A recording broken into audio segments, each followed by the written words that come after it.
Greetings.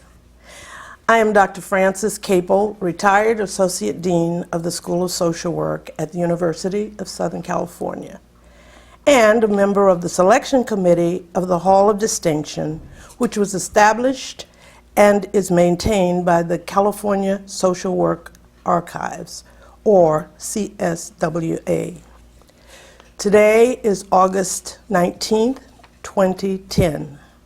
We are here at the University of Southern California, and I'm honored to have the privilege of speaking with Dr. Barbara Solomon, Professor and Vice Provost Emerita of the School of Social Work and the University of Southern California, and a 2010 inductee in the CSWA Hall of Distinction.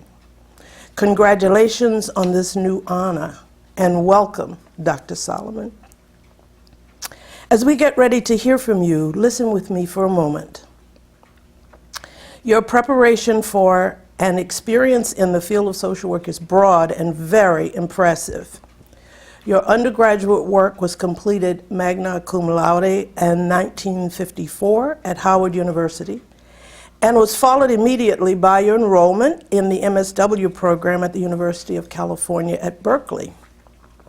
You began your illustrious professional career as a clinical medical social worker, working in both general and veterans hospitals. You had a brief stint as an adoptions worker while you were pursuing doctoral study at the University of Southern California. Immediately following your receipt of the PhD degree in 1966, you began your practice in academia here at USC. You started as an assistant professor, and within 8 years, you had been granted tenure as full professor. Your teaching and research have been exemplary.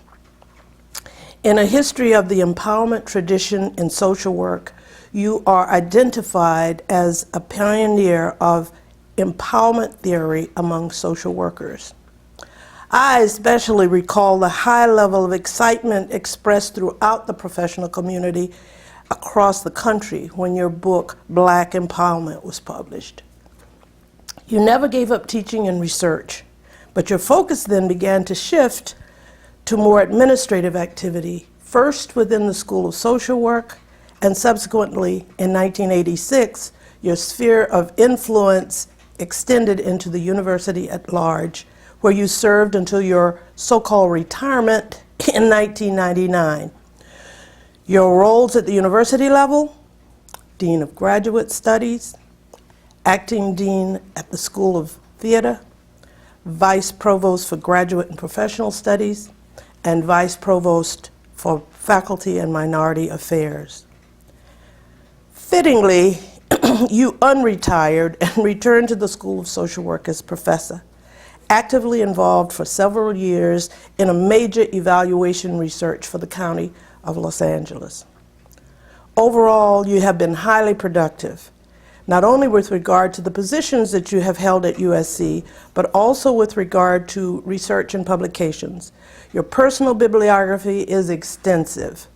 Your contributions have been acknowledged and honored within the School of Social Work, the university as a whole, the community at large, and on national and international levels. Now, Dr. Solomon, reflecting on this summary of more than 50 years of social work, teacher, researcher, and administrator, it is obvious that you could have pursued studies in any number of areas. How did you, a young woman from Houston, Texas, become involved in the field of social welfare? Well, I was very young when I graduated from high school in Houston. I graduated at 15 and went to undergraduate program at Howard University, a historically black college. And at 15, you really don't have a good idea about what it is you'd like to do with your life. I thought when I entered Howard that I wanted to be a psychiatrist. Now, I had never met one, but I had seen a movie, and I thought it would be very interesting to be the kind of doctor who talked to people and really began to understand why people did the things that they did. So I'm not clear that I really understood that I had to get the MD first when I went to Howard, and soon learned in my first lab course where I had to dissect a frog that that was not the place I wanted to go. So I went to the Career Center at Howard and took a battery of tests. And afterwards, the counselor there said, well, you know, I really think you like to work with people, and so perhaps you should think about maybe clinical psychology, social work, law, all of those things. So that, therefore, my major became psychology. But Howard at that time had a very experimentally oriented psychology department, and we did a lot of running rats through mazes, not a lot about people. And I thought, maybe this is not for me. And actually, the first semester of my senior year, I took a course in the School of Social Work for undergraduates called Introduction to Social Work, and loved it. And decided right after that course, and now I'm in going into my final year as a senior, that maybe I would apply to a School of Social Work. I applied to UC Berkeley because we had relatives in that area, and discovered, luckily, just before registration for my final semester ended, that I needed a year of economics, which was part of what they were asking at Berkeley. And I let the chair of the economics department know that I desperately needed to take both the 101 and 102 together that year. And he allowed it, and I entered Berkeley. Now, I had not had my 20th birthday, and I found out much later, because I was 19, that actually they had a minimum of 21. You were to be 21 to go into the School of Social Work, and they had waived it to let me in. I wasn't aware of that at the time. But I did know that I was supposed to say whether I liked casework or group work. I didn't know what either one was. And I chose casework because I thought that group work probably meant working in the community centers and with youth, and I had had a volunteer experience the year before in a community center in Houston.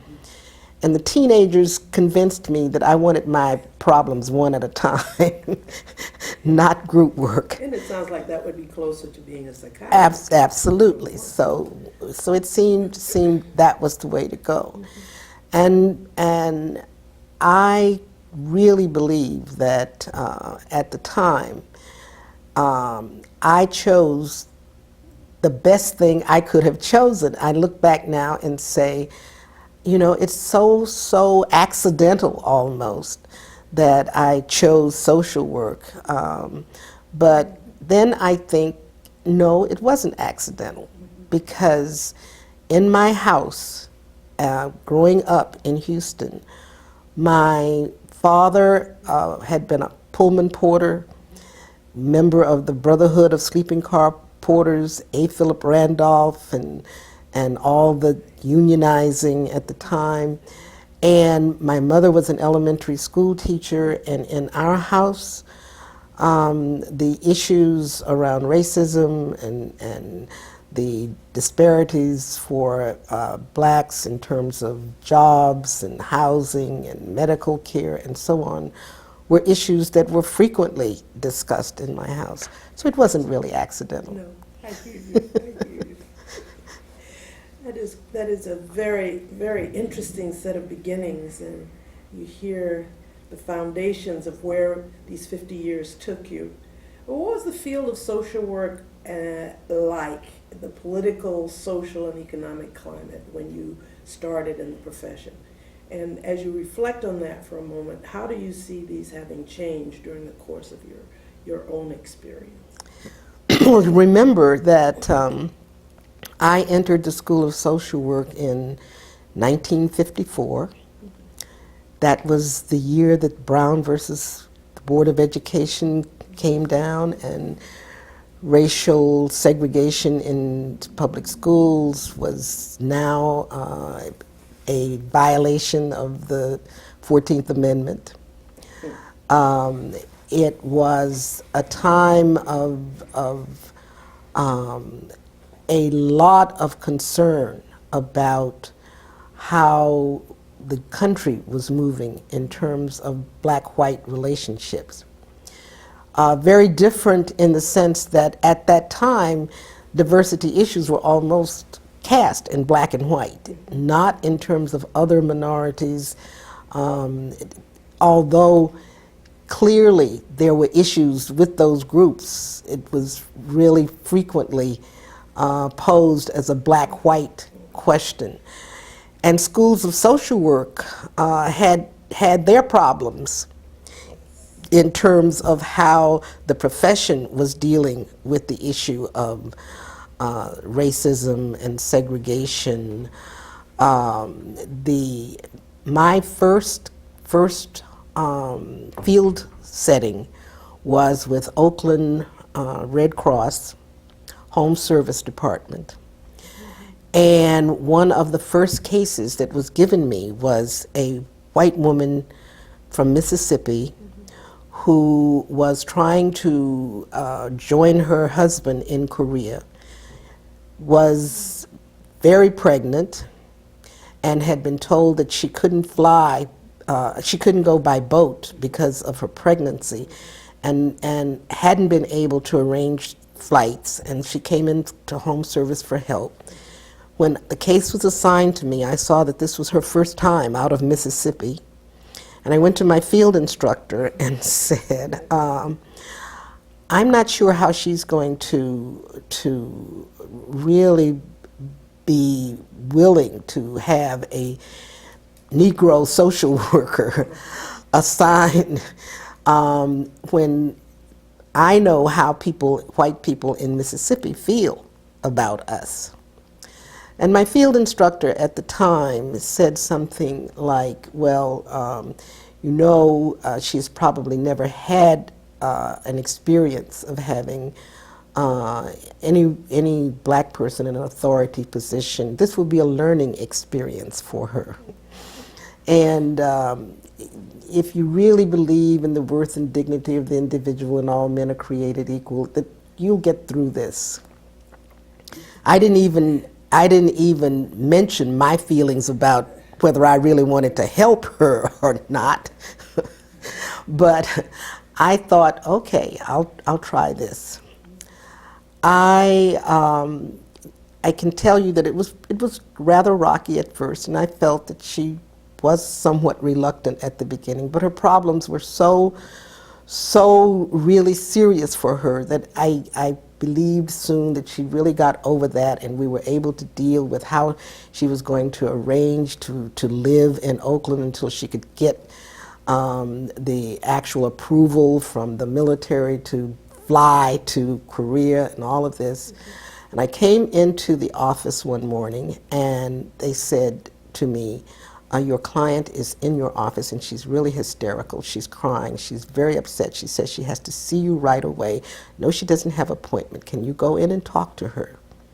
I go into my office and she is hysterical, and she is crying because she said, oh, Miss Bryant, I had to go over to San Francisco to see the military people over there, and I had to drive my truck. She had driven a truck from Mississippi. I was driving my truck through West Oakland, and I hit this car, and all of a sudden, Miss Bryant, I'm surrounded by niggas, and I am scared to death of niggas.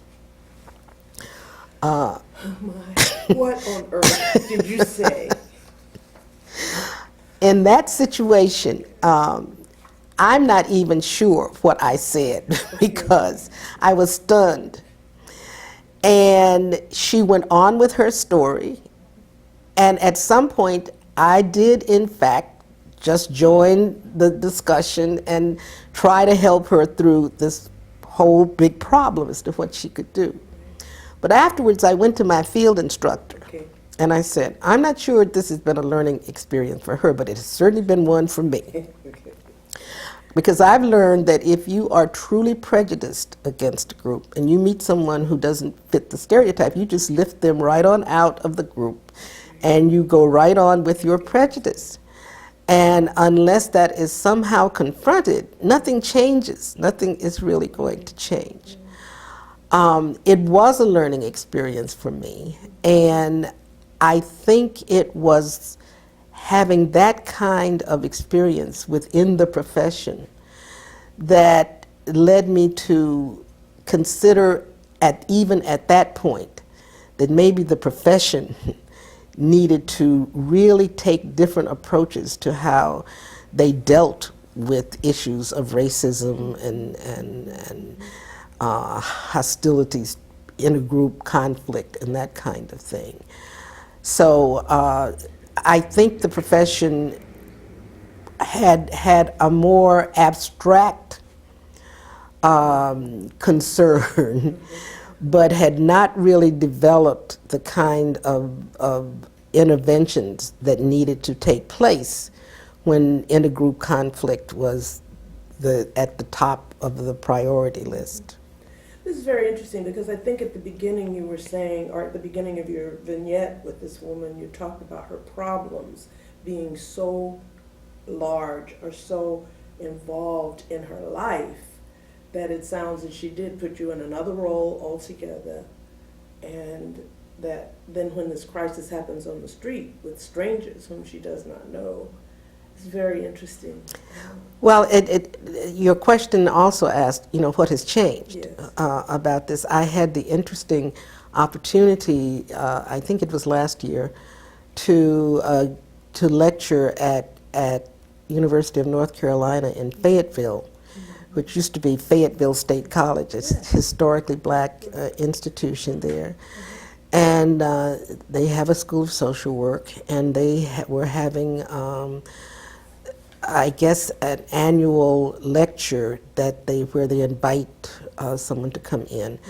And they had asked me to come in and give this lecture and also to meet with the class. And so I met with one of their undergraduate classes. And interestingly, this time the class was about a quarter white. The other students were black, so it was still predominantly black, but there were white students, a class of about 40. And I told that story. And I asked the question, if that happened to you now, if that happened to a black social worker now, what do you think the response would be? Or what would you think I should have done in that situation? I said, I can tell you that I don't think I handled it very well. So, how do you think I should have handled it? And it was very interesting getting the responses from the students, which I think reflects some of the change. There certainly, you had black students and white students together in the classroom. And students who were articulate from both groups expressing what they felt, should be done. Right. And in no case did they think that I should have left that alone, that I should have said, do you understand what you just said? And I'm wondering, how you feel about me as your social worker in this. There were those kinds of expressions. White students who felt that it is necessary when racism and these kinds of attitudes are encountered, that if you are really going to help the person, they now live in a much more integrated society that maybe if she could grow up in Mississippi and throughout her lifetime never have to experience it. But even when she got to Korea, she was going to have some issues, and that if I'm going to be helping her to become a more functional member of society, that this was a problem that needed to be addressed. And I think that is the change that has occurred, that now there is much more. First of all, the society has changed. Yeah. But that there's also much more understanding that you can't just sweep this under the rug and ignore it and still carry out what your role as a social worker is, which is to help people to really be more effective in the society at large. It's wonderful that you have the opportunity to engage with the current day student, so to speak. You're looking at a 50-year span of time, mm-hmm. culturally and socially and politically. How about the economic climate? Has there been much change as you've observed? It's interesting that you asked that question, because when I was thinking about what I was told as a child about racism and discrimination, it was always with the understanding that the solution mm-hmm. was education. Mm-hmm. That this next generation, we were going to bring about a change.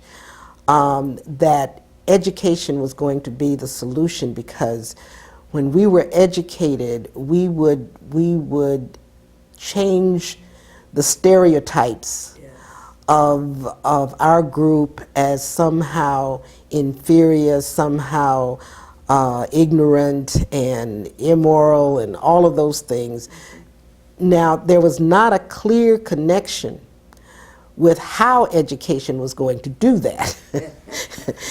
It was, education was that the economic level would almost automatically rise. So as you became more educated, you became more economically stable and so on, and so that was going to bring about the attitudes toward you because you had reached this level.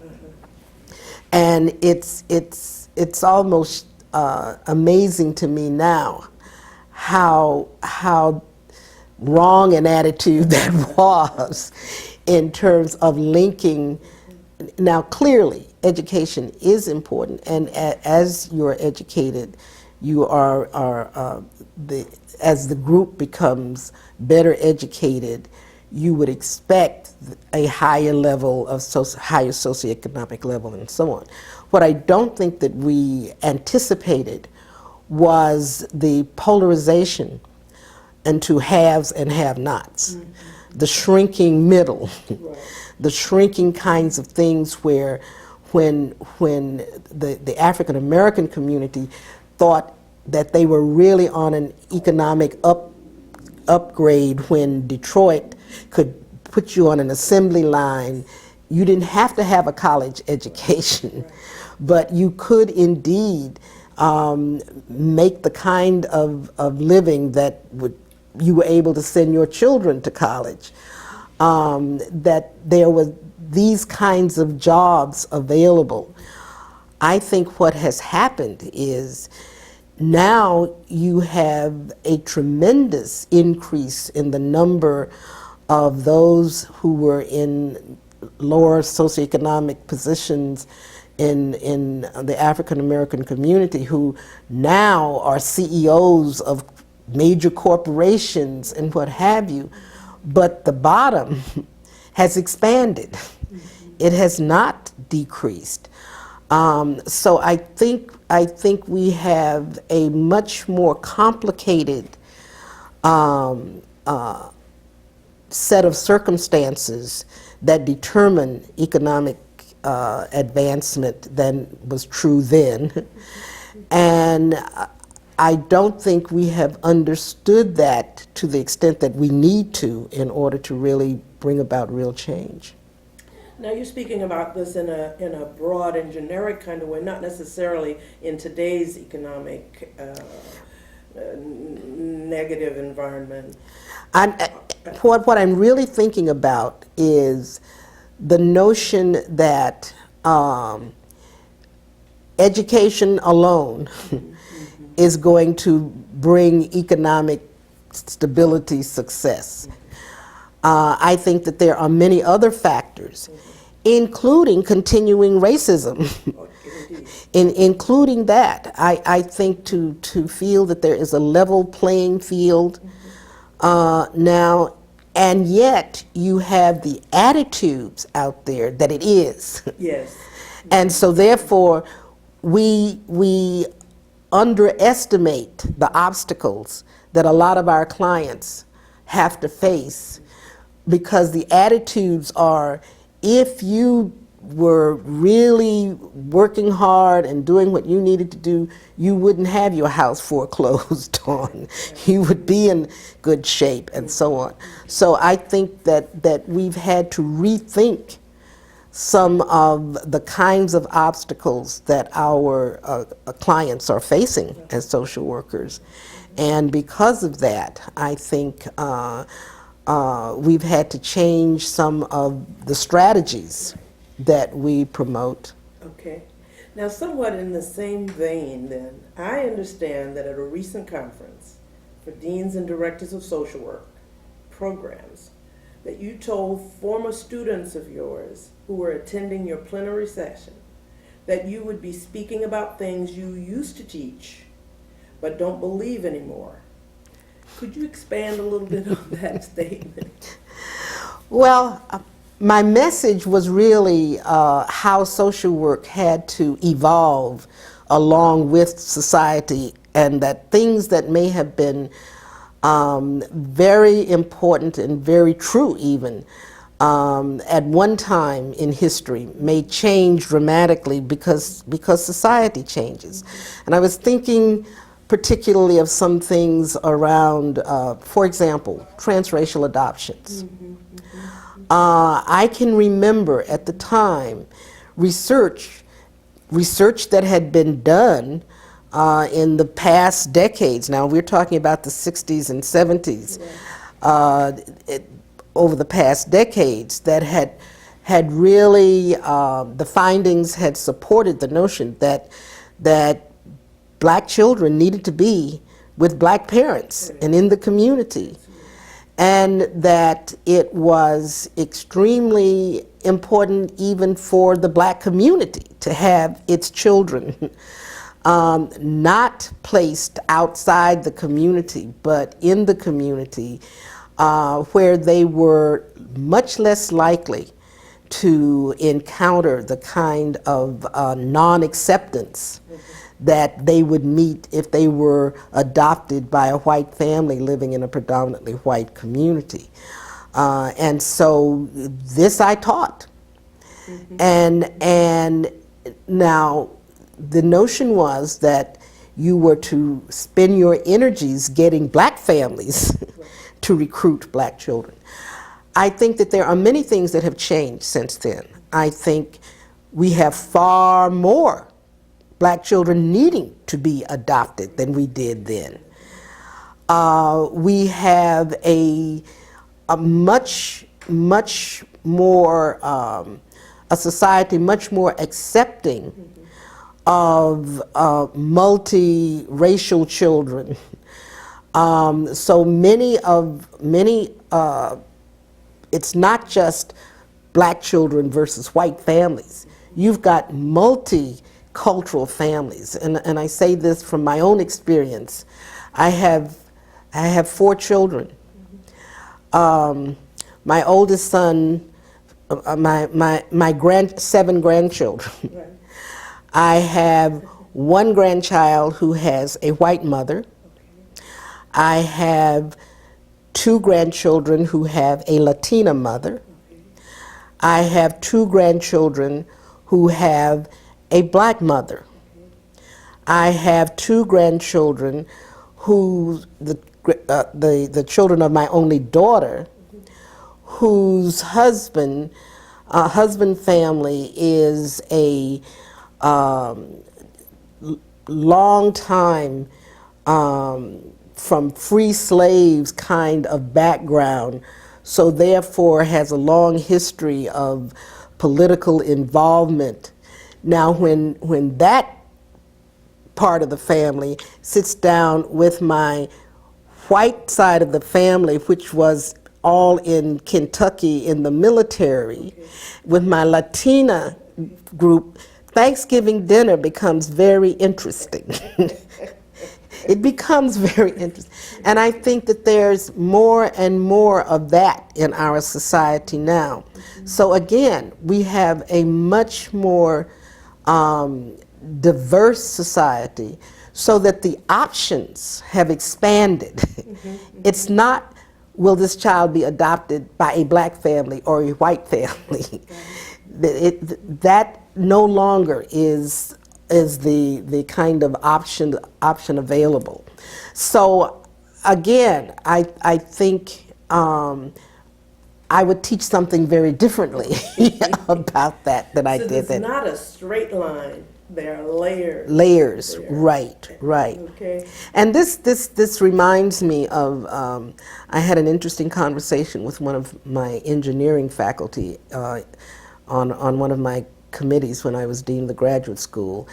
And I said to him once when he was talking about looking at applications, and we really had to have high standards in terms of GRE scores, and he wanted to compare the rest of the university with engineering and what they did.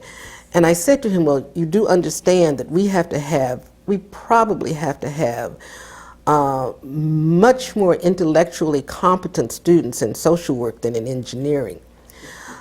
He didn't like to hear this, but I pointed out that we have to deal with multiple systems simultaneously. You can put your issue under a microscope in a lab on campus. We're out in the world, and we have multiple variables that we have to be able to address simultaneously. We can't have stupid people in our school.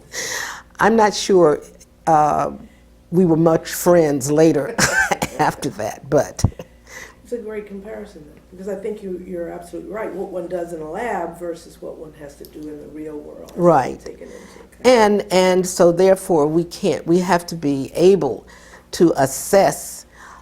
It's knowing when we are dealing with something that is part of the systemic, societal factors that are creating this, or whether it was your idiosyncratic family that brought this on, and sometimes it's all of the above. Right, got it. Going along with that then, what are your views about issues that social work should be addressing today? What should we be doing? Well, I have a number of ideas about that, because I think there are too few people in the general public who really understand what social workers do. And because they don't, they often are not supportive of the measures that need to be taken by society to bring about real positive change. I'm concerned that if you look at primetime television, you see a lot of doctors, lawyers, even now nurses. You don't see social workers. And yet we are involved in some of the most dramatic kinds of life situations that you can think about. And I've often wondered, for example, there are multiple police shows, Law and Order, son of law and order, all of these CSIs or what have you.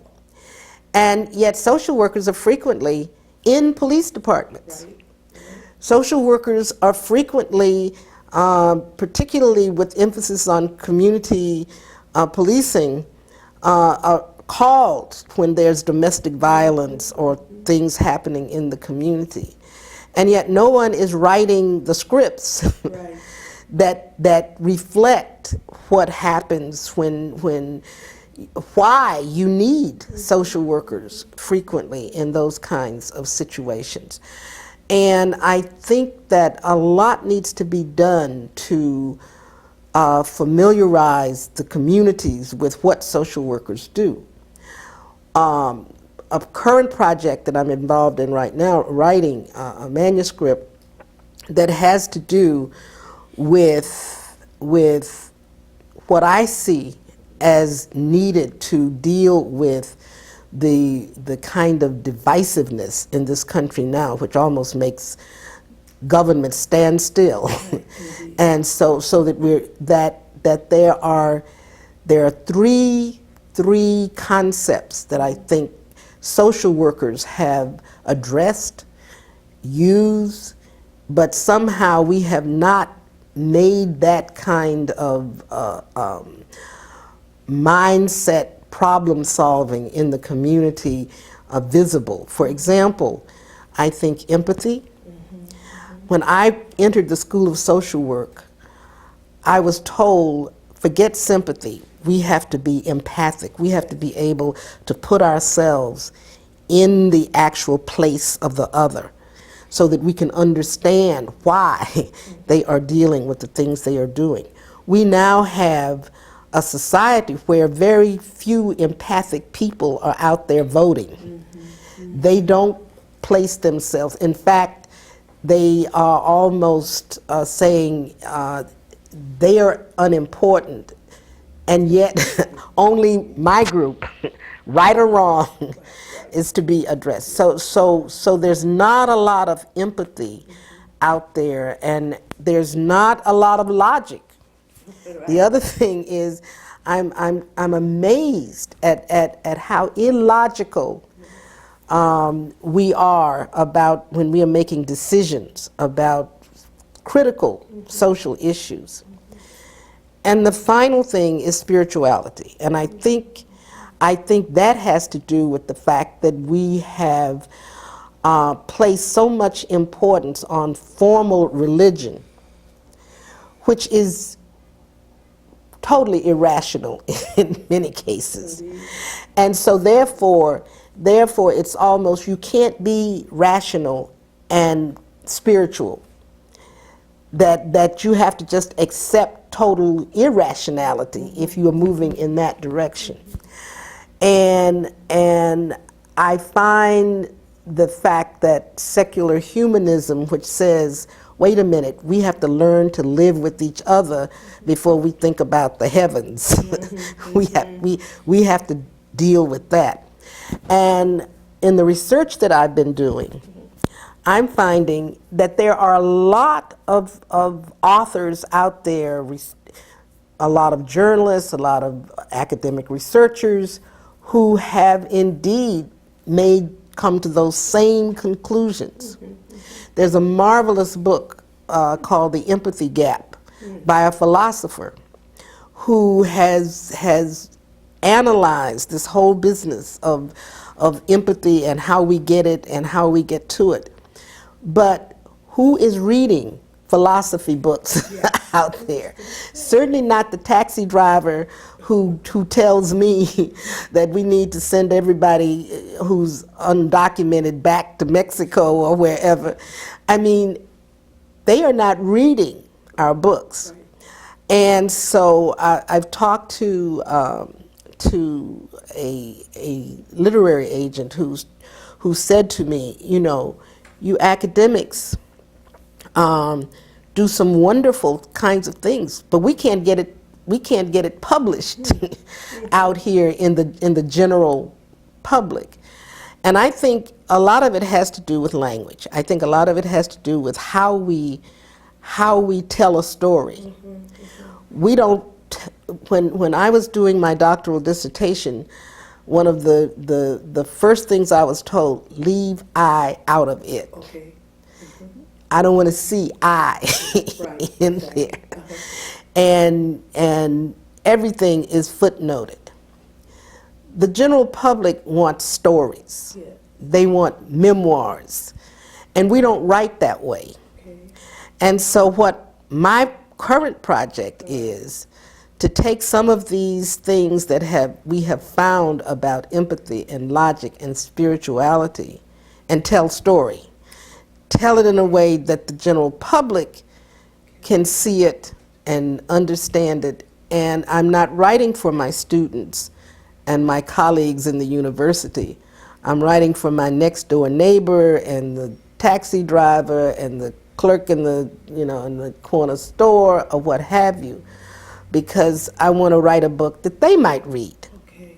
So So now, are you saying, as you speak here, I'm trying to pull this together really quickly, as I'm hearing you say this, should social work be more involved now in, or equally involved in preparing practitioners in the academic setting as well as writing for the general public. the general public? Yes. I'm wondering, as you talk too, what role you see technology. I'm thinking about everything being on the net these days or on some other sort of technological outlet. How do you see all that coming? I think it's extremely useful because you certainly begin to understand how people interpret differently the same thing. There's a book out called The Manchurian President on Barack Obama. And I don't know whether you remember that Manchurian candidate and the fact that there was someone with an agenda that was going to destroy the United States, and it was hidden. And this book, The Manchurian Candidate, which is a bestseller, by the way, The Manchurian President, talks about all of these things in Obama's background, which are clues to the fact that his agenda is to bring about the downfall of capitalism and create a socialist nation. And these clues include the fact that the Sunday school that he attended when he was 8 or 9 years old was in a church in Hawaii that was also sanctuary for immigrants who might be deported or what have you. So that they're showing that all his upbringing has. Now, whether he ever encountered an immigrant when he was in Sunday school is not at all discussed. Now, and I'm getting to the technology bit, I have gone to Amazon.com, which not only sells the books, but has reviews. Yes. And, they go from 1 star to 5 in terms of how people feel about this book. There's a fascinating couple of reviews on the book, and one very positive and one very negative. And they are both criticizing the book for the same reason. Oh, really? They are both saying that the book, the positive review of the book is saying, you have to be logical, you have to be rational. Why aren't people understanding that this is what Obama is all about? And all you have to do is look at Jeremiah Wright and hear him say, God damn America. And that was his mentor and spiritual advisor. And so, you know, this book really tells us all that we need to know, and yet people aren't accepting it. And of course, the critic who is saying the book is terrible is saying it's irrational, it's illogical. And here again, you get a sense of what people are thinking sometimes. Technology now makes it possible for us as social workers to get a reading on what is going on in people's minds about the things, so that we don't make some assumptions about, well, people were told this, and so therefore, of course, now they know. It's a very different world, and technology, I think, is making it possible for us to make more reliable assessments about the kinds of obstacles that people encounter. Thank you. So long as we are logical, empathic, and bring our spirituality into it in a way that enhances the growth of the individual and society as a whole. Did I get that? That got it. Okay, thank you. Oh dear. This is going to be a large order. I'm thinking about how books need to be rewritten within the profession, and obviously in related areas. As you talked about the literature, some of which is available to us, I'm wondering how many schools of social work are getting access to the book, like, for example, the Empathy Gap? Yeah. Is it widely used in schools of social work? I'm not sure right now, but I certainly, after I read it, said I need to contact some of my friends in the School of Social Work at USC. There's a whole group of these books that there is another one called The Authentic Patriot, or Authentic Patriotism. I think the title is Authentic Patriotism, which is saying that and it's one of those that stories. It starts with the story of a doctor, an African-American doctor in Harlem, a surgeon who could have gone into a major hospital, private practice, said, I want to go where people need me. I'm a surgeon. I know poor women need surgery for breast cancer and what have you, because he'd read the statistics where in Harlem so many women died because of breast cancer. He said, but then I got there and discovered that they didn't need me, because by the time I saw them, it was already too late. And so he started a clinic in his hospital there, where the administrators did not know that he was doing it, for free screening for women for breast cancer. In fact, when the administrator found out, he wanted to shut it down because it was not profitable. It was not economically viable, but that administrator got fired before he had to shut it down. And actually, someone who saw his work connected him with Ralph Lauren, who gave him $5 million. He then began to do all kinds of work, one of which was to hire something he calls a negotiator, to help these people get through all of the paperwork and all of the kinds of things they needed to do to get resources that were actually available. Most of these were social workers. The whole theme of this book is that these are patriots, people who do things like this. These are the real patriots in this country, because they're looking at the collective good. It's not just, I'm a doctor and I'm going to treat my patients and I'm going to try to do the best I can for each patient. I've got a society to worry about.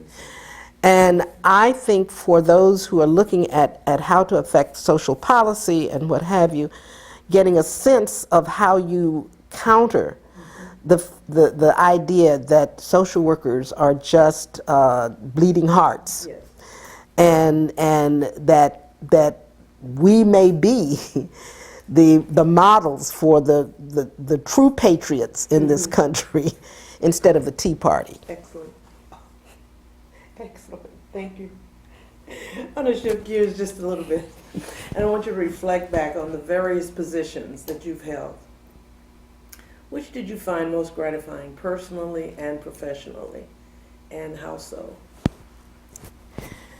That's really hard to say because I found all of my positions gratifying in sometimes in very different ways.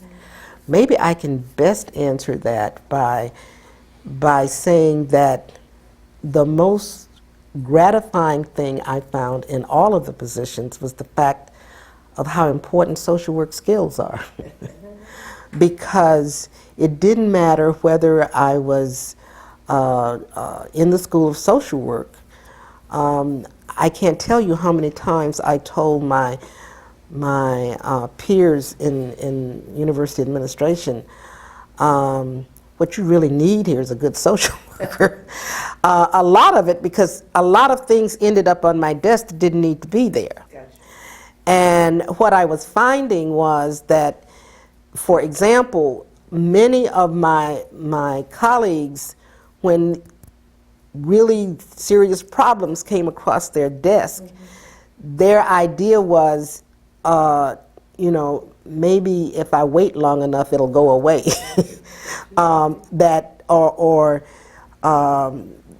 Maybe I can delay this in some way and something will happen that will not.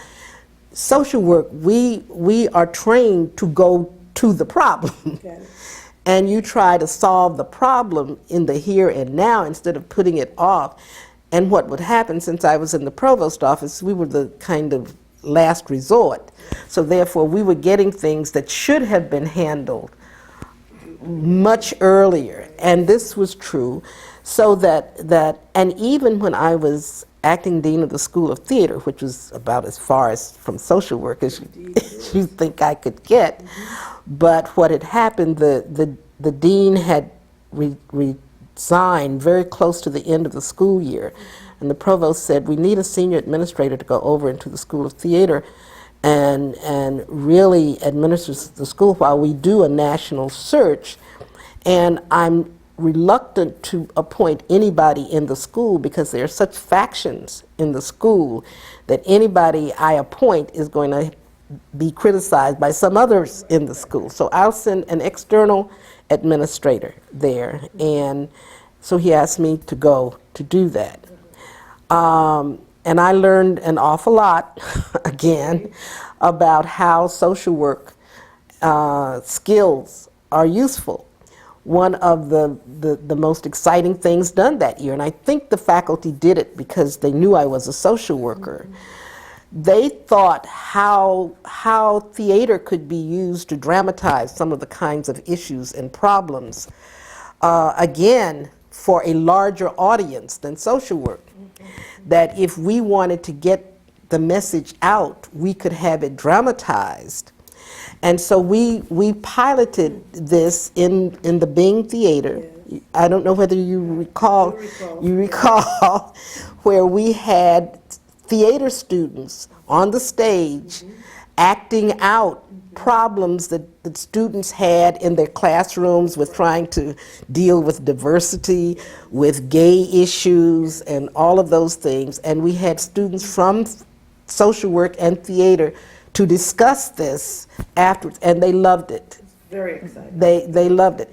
And I don't think it would have happened if I hadn't been a social worker. So I think each of the positions that I've held have made it possible for me to practice social work in one way or another. Excellent.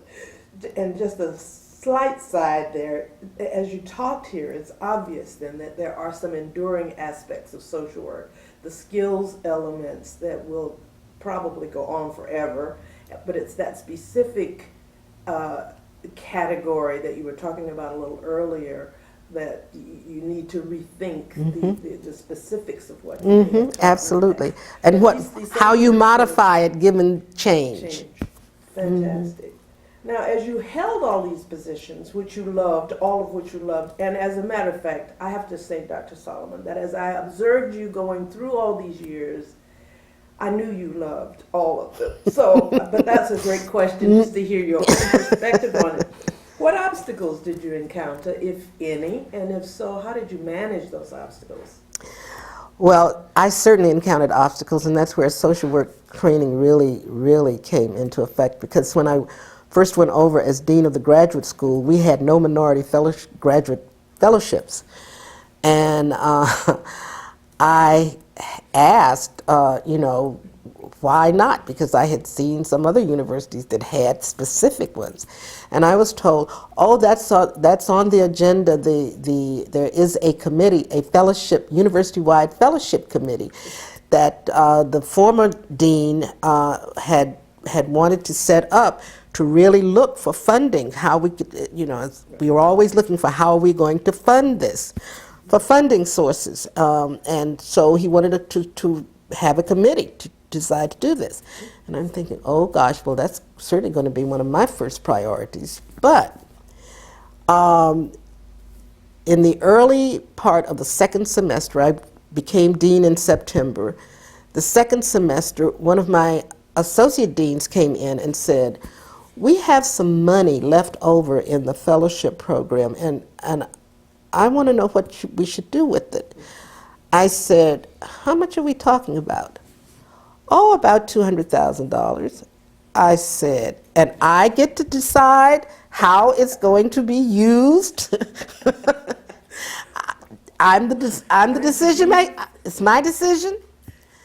Yes, this was, we should have, we assigned all of the fellowships, but not all were used. So now this isn't ongoing, but for this next semester, what are we going to do? I said, oh, well, we're going to send a memo around to all the departments saying we have some opportunity fellowships available for this spring semester, and those opportunity fellowships will be awarded any student who's having difficulty completing the year because of financial problems, which I knew would be a lot of minority students would be in that.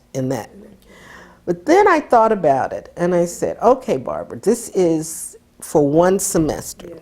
You need to look in the long haul. So I went into the provost. I said, I want to set out an announcement for minority fellowships in our PhD program. He said, that's interesting. How are we going to fund it? I said, we don't need to fund it. I said, we're just going to announce that we have 12 available. And we have fellowships but I have discovered that very few minorities even apply, because we haven't announced that we have minority fellowships. We just announced that we have PhD fellowships.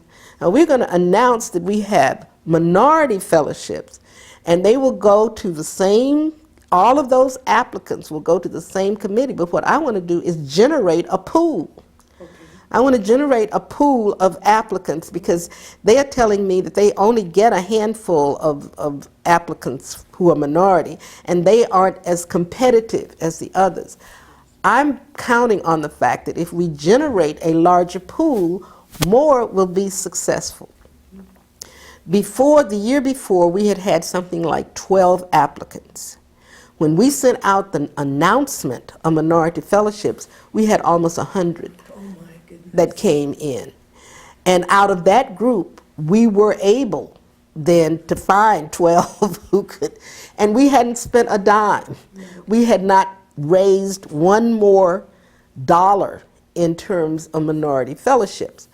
But again, that was a social work strategy in terms of looking at assessing why are we having the problem, and then once assessing that we've got too small a pool to actually generate enough, instead of what was being thought before. We just don't have minorities who are competitive.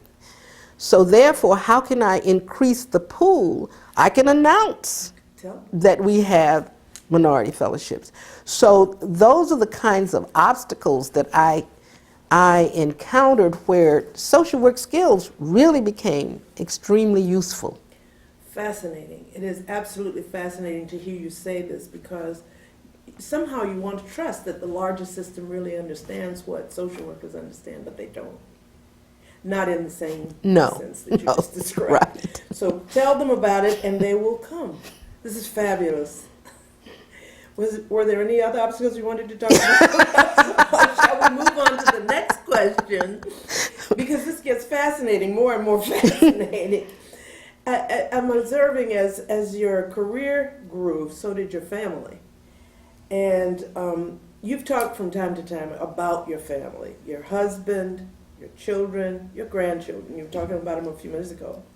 How, over the many years of stages of your career, have you integrated work and family in your life? Well, I'm going to say something that's probably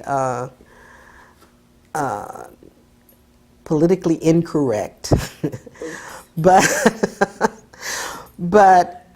I have told my family recently that I think I could have been probably a better wife and mother if I hadn't been a career woman. And I could probably have been even more successful in my career if I didn't have a family. Okay.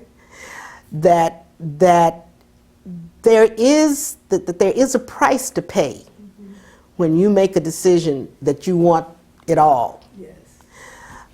There's a price to pay, and I have been very lucky that I've had a supportive family.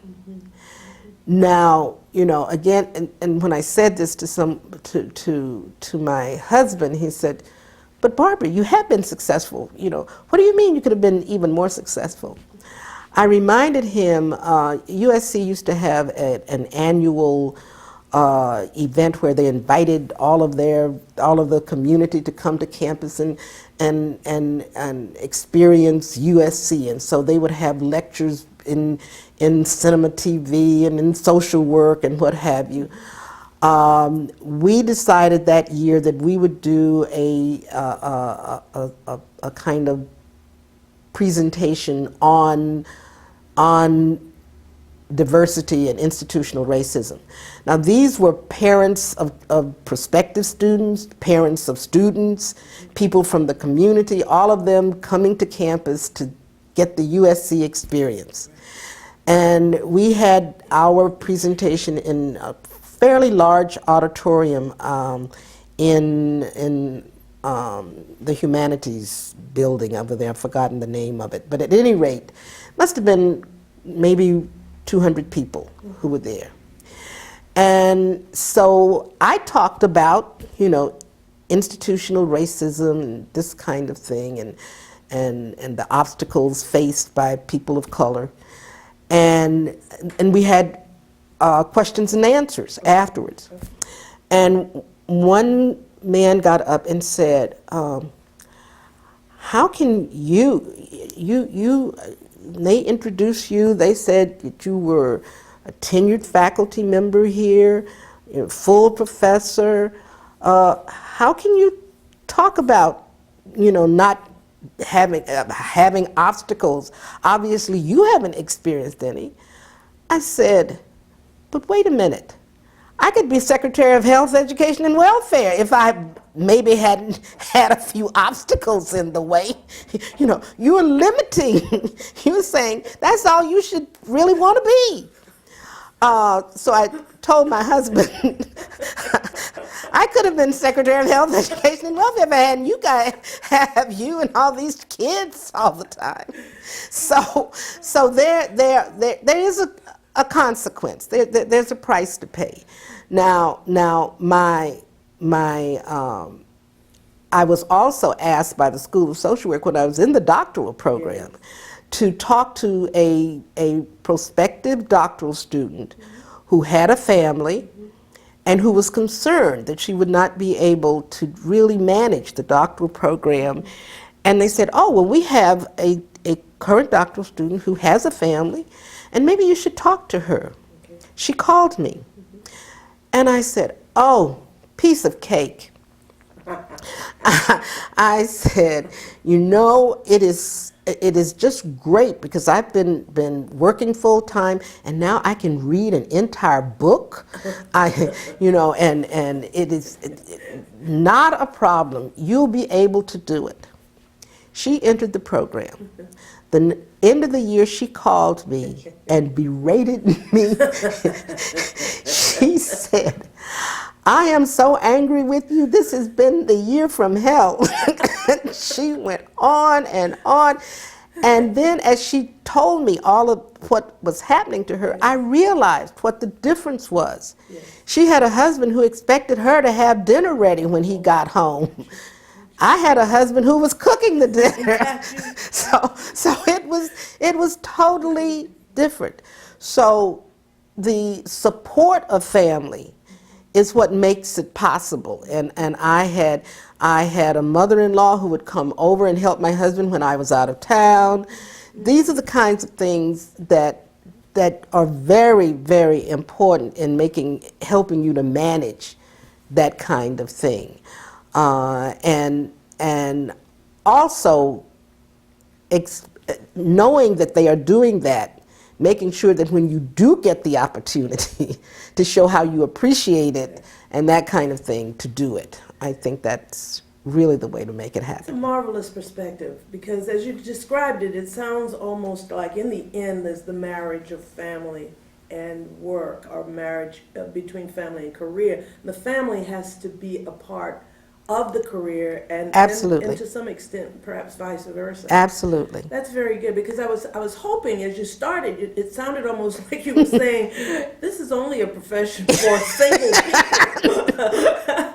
No. That you come around really to the kind of support that really makes it come alive. Right. Makes you enjoy all of your roles. Yes. Because we were talking about your internal roles here, yes. But you also have described joyful aspects of absolutely. Your family roles. Absolutely. Absolutely. You know, those 4 kids and my husband have been an integral part of almost everything that you know. So the people in the School of Social Work knew my husband. Yes. that now one of the issues, my daughter always used to say to me, I really have to look around to see who people are talking about when they say Dr. Solomon. That's my mother, you know, that's mommy, that's not Dr. Solomon. So, you know, they have to really feel a part of it, but they also have to feel that you're there for them too. Indeed. So Indeed. It's really part of that. And certainly in my experience, Dr. Solomon, that is how I have seen you. That is how the people have described you to me, that you have been there for them, even as you have been there for your family as well. Right.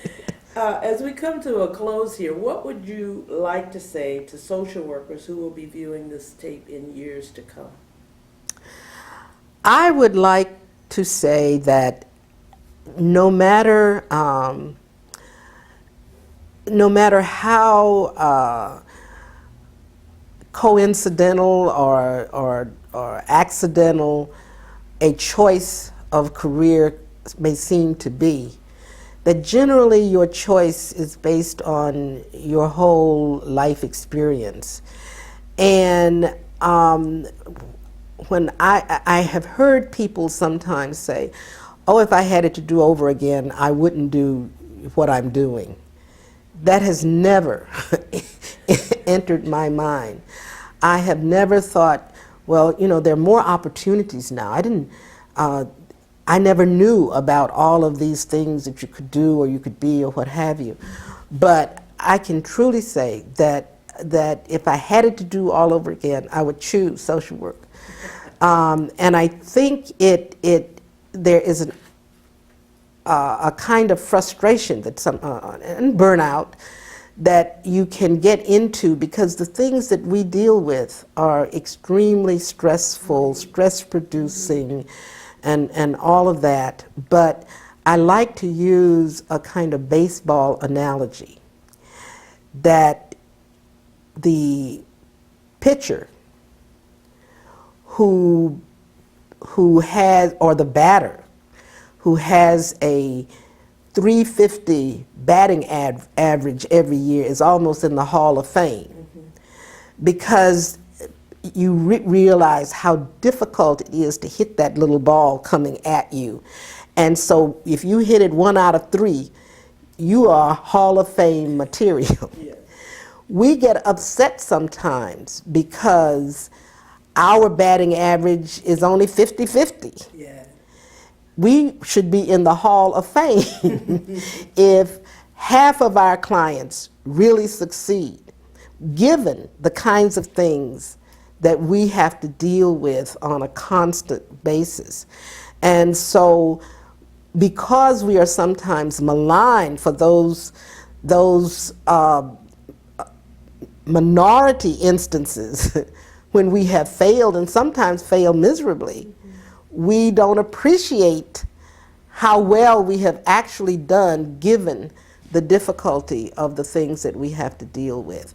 So I would hope the social workers of the future really take that to heart, and not be overwhelmed by the difficulties. But I see social work in the future because of the kinds of new opportunities, especially in terms of new information sources and that kind of thing that can help us really help others better than we have been, that we should be the profession of the 21st century. Very excellent. Excellent. Anything else you want to add? Thank you so much, Dr. Solomon. This has been exhilarating. Thank you.